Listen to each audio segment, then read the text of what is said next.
One interesting thing, and I'll sort of go into the example of Hailo and what we did, which was quite interesting, is Hailo is a taxi app. We launched about 1 year after Uber did in the US, and initially we focused on London.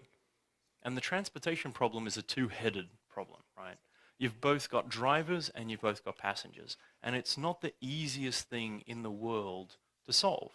Whenever you're trying to create an ecosystem or a community or a network, it's incredibly difficult because the buyers are only going to come if the sellers are in the community, and the sellers are only going to come if there are buyers. So how do you break this chicken and egg problem? And it's the same thing if you're trying to do a transportation app. Uber had the same problem. How do I get drivers on my network if there's no one ordering a taxi? How do I get people to order a taxi if I have no drivers?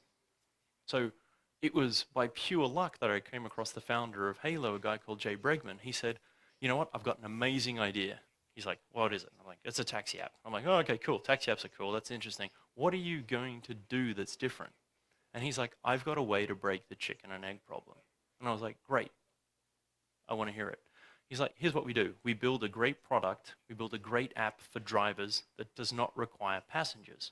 I've spent the last year or so working with 3 taxi drivers who have got 60 years experience in the space. Grab some water.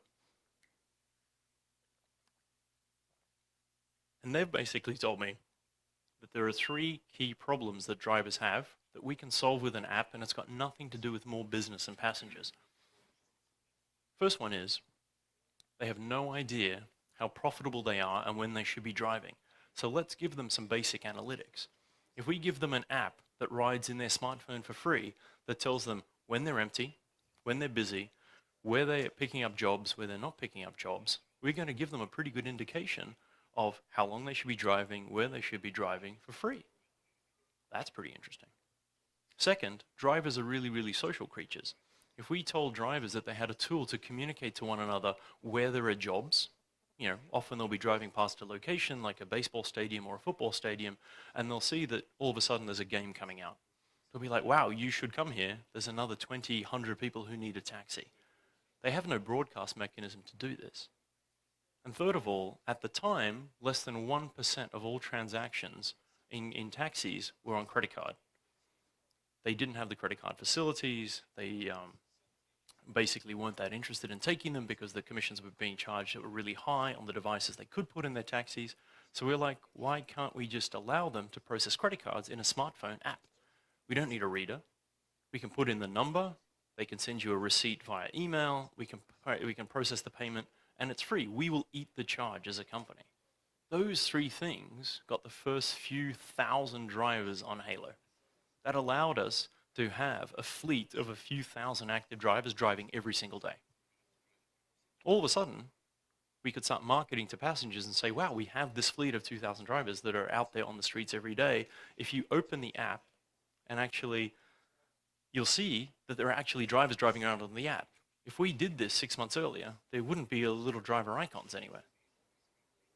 I'll go into the story of how Uber did this, and even better than we did it. But because we were able to do that day one in London, we had a business that grew to $100 million in London in under 2 years, just in London.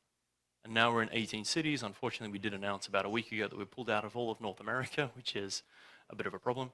But we're focused kind of on other countries as well. So I hope the team will do really well in those places.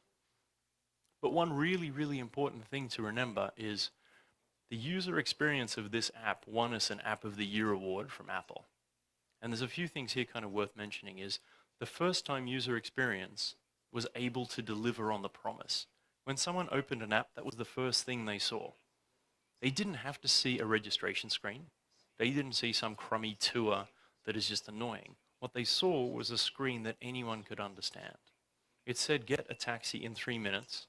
Clearly, you're the little blue guy in the middle hailing a taxi. You could see the taxis around you. They would be moving in real time based on their location.